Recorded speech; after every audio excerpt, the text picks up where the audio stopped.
ചന്ദ്രനിൽ ഒരു ഛിന്നഗ്രഹം ഇടിച്ചാലുണ്ടാകുന്ന അവസരങ്ങളെക്കുറിച്ചും അപകടങ്ങളെക്കുറിച്ചും നമുക്ക് പരിശോധിക്കാം.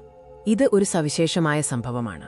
2032 ഡിസംബർ 22-ന് ഛിന്നഗ്രഹം 2024 YR4 ചന്ദ്രനിലിടിക്കാൻ 4% സാധ്യതയുണ്ടെന്നാണ് ശാസ്ത്രജ്ഞർ പറയുന്നത്.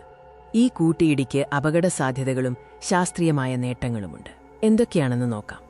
ഈ ഛിന്നഗ്രഹം ഇടിച്ചാൽ അത് ഒരു ഇടത്തരം തെർമോന്യൂക്ലിയർ ആയുധത്തിന് തുല്യമായ ഊർജ്ജം പുറത്തുവിടും.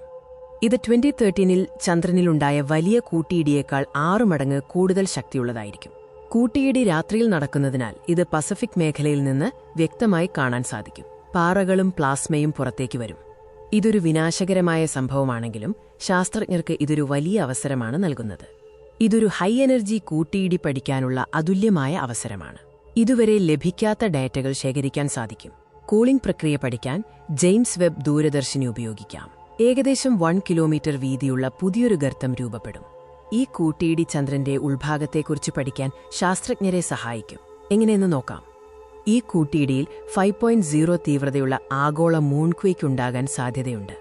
ഇത് ഇതുവരെ കണ്ടെത്തിയതിൽ വെച്ച് ഏറ്റവും ശക്തമായ മൂൺക്വേക്കായിരിക്കും. ഈ ഭൂകമ്പം ചന്ദ്രന്റെ ഉള്ളറയുടെ ഘടനയെയും ചേരുവകളെയും കുറിച്ച് പഠിക്കാൻ സഹായിക്കും.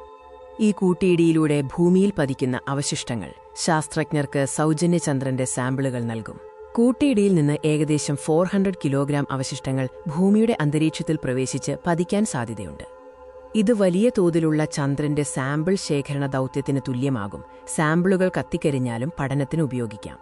ശാസ്ത്രീയ നേട്ടങ്ങൾക്കപ്പുറം ഈ കൂട്ടിയിടിക്ക് ദോഷകരമായ പ്രത്യാഘാതങ്ങളുമുണ്ട്. കൂട്ടിയിടിയുടെ ഏറ്റവും ഉയർന്ന സമയത്ത് മണിക്കൂറിൽ 20 ദശലക്ഷം വരെ ഉൽക്കകൾ ഭൂമിയുടെ അന്തരീക്ഷത്തിൽ പ്രവേശിക്കാൻ സാധ്യതയുണ്ട്. ഇത് നമ്മുടെ ഉപഗ്രഹ ശൃംഖലകൾക്ക് വലിയ നാശനഷ്ടമുണ്ടാക്കുകയും കെസ്ലർ സിൻഡ്രോം ഉണ്ടാകാൻ സാധ്യതയുണ്ട്. ഇത് ഓർബിറ്റൽ ഇൻഫ്രാസ്ട്രക്ചറിനെ തകർക്കാനിടയാക്കും. ഈ അപകടസാധ്യതകൾ കാരണം ചില ബഹിരാകാശ ഏജൻസികൾ ഛിന്നഗ്രഹത്തെ വഴിതിരിച്ചുവിടാൻ ആലോചിക്കുന്നുണ്ട്. അപകടസാധ്യതകൾ ഒഴിവാക്കാൻ ഈ ഛിന്നഗ്രഹത്തെ വഴിതിരിച്ചുവിടുന്നതിനെക്കുറിച്ച് ചില ഏജൻസികൾ ആലോചിക്കുന്നു. എന്നാൽ ഇതിൽ അന്തിമ തീരുമാനമായിട്ടില്ല.